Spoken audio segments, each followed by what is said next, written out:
ఎర్నాపాలెం మండల కేంద్రంలో 199వ జయంతి పూలే జయంతి సందర్భంగా మనం కేక్ కట్ చేసుకొని జయంతి సంబరాలు జరుపుకుంటున్నాం. 18వ శతాబ్దంలో పూలే గారు మనకి ఆయన ఆదర్శాలు తీసుకొని మనం 18వ శతాబ్దంలో ఆ రోజుల్లో ముట్టుకుంటే తప్పు, కూర్చున్నా తప్పు, దారిలో నడిచినా తప్పు అనే మనోధర్మం అనేది ఉండేది. ఆ మనోధర్మాన్ని వ్యతిరేకించి అందరం సమానులే అని చెప్పి మొట్టమొదటి భారతదేశంలో మహిళలకి చదువులు నేర్పినటువంటి, మహిళలకి పాఠశాల కట్టినటువంటి పూలే గారికి సందర్భంగా నివాళులు జయంతి సందర్భంగా శుభాకాంక్షలు తెలియజేస్తున్నాం. అదేవిధంగా మన బీసీ నాయకుడైనటువంటి పూలే గారు తెలంగాణ రాష్ట్రంలో కూడా, భారతదేశంలో కూడా మనం బీసీలో 100కి 99% బీసీలో ఉంటాం. బీసీలో ఈ రోజు వరకు కూడా మనం ఇంకా వెనకబడే ఉంటున్నాం. దయచేసి బీసీలందరం కూడా కలిసి కట్టుగా ఉండి మన రాజ్యం మనం తెచ్చుకునే విధంగా పూలే గారి ఆశయాలు సాధించుకుంటూ మన రాజ్యం మనం తెచ్చుకోవాల్సిందిగా కోరుకుంటున్నాం. మహాత్మా జ్యోతిబా పూలే గారి 198వ జయంతి శుభాకాంక్షలు తెలియజేస్తూ, బహుజన సోదరులారా, మీరు 18వ శతాబ్దం నుంచి కూడా మనం ఇంకా నిద్రిస్తూనే ఉన్నాం. ఇకనైనా మేల్కొని మనలో ఉన్నటువంటి వాటా, మన జనాభా ఎంతైతుందో అంత వాటాని మనం తెచ్చుకునే దగ్గర ముందు వరుసలో ఉండాలని కోరుకుంటున్నాం.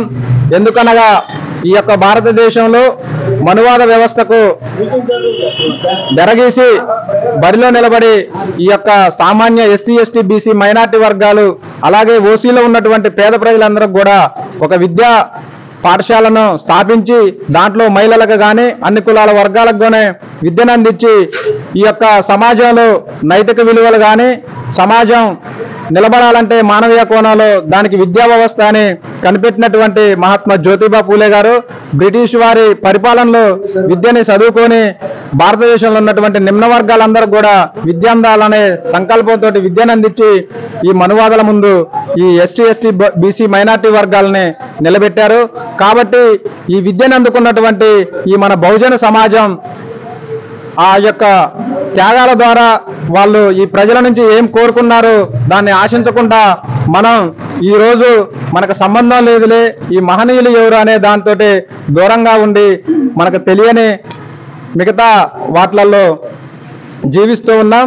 కావున ఇకనైనా బీసీ సమాజం భారతదేశ సమస్యే బీసీల సమస్య అని చెప్పినటువంటి మాన్యవర్ కాన్సీరాము దానికి కొనసాగింపుగానే ఈరోజు మన ఖమ్మం జిల్లాలో కూడా జనరల్ స్థానాలు 3 ఉన్నాయి. ఆ 3 కూడా ఒక్క బీసీ అభ్యర్థి కూడా నిలబెట్టలేదు ఎన్నికల్లో.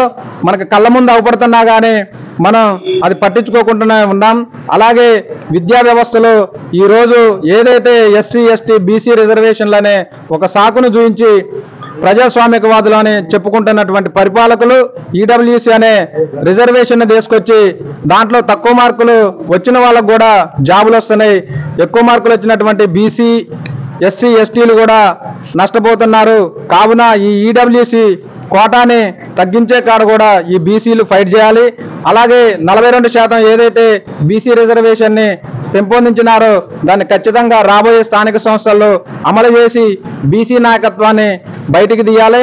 నాయకులను కూడా తయారు చేసే దాంట్లో మిగతా పార్టీలు కూడా ముందు వరుసలో ఉండాలని కోరుకుంటున్నాం. అలాగే హెచ్చరిస్తున్నాం.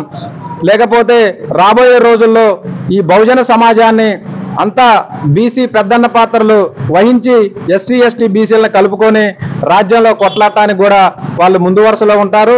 దానికి వారికి తోడుగా కూడా మేము ఎస్సీలం, ఎస్టీలం కూడా ఉంటామని తెలియజేస్తూ, భవిష్యత్తులో కూడా ఈ మండల కేంద్రంలో మహనీయులైనటువంటి మహాత్మా జ్యోతిబా పూలే కానీ, రిజర్వేషన్ల పితామహు ఛత్రపతి సాహు మహారాజ్, అలాగే పెరియార్ రామస్వామి నాయకర్, ఇవాళ విద్యా వ్యవస్థ కేరళలో అంత అత్యున్నతంగా ఉండటానికి నారాయణ గురు గౌడ కులానికి సంబంధించినటువంటి వ్యక్తి. ఈ మహనీయులని కూడా పరిచయం చేయకుండా ఉన్నటువంటి ఈ మనువాదులకి రాబోయే రోజుల్లో గట్టి గుణపాఠమే చెప్తూ ఈ భారతదేశాన్ని పరిపాలించడమే ఈ బహుజన లక్ష్యంగా పనిచేస్తామని కోరుకుంటూ ఈ అవకాశం ఇచ్చినటువంటి మిత్రులందరికీ ప్రత్యేకమైన జై భీములు తెలియజేస్తున్నాం.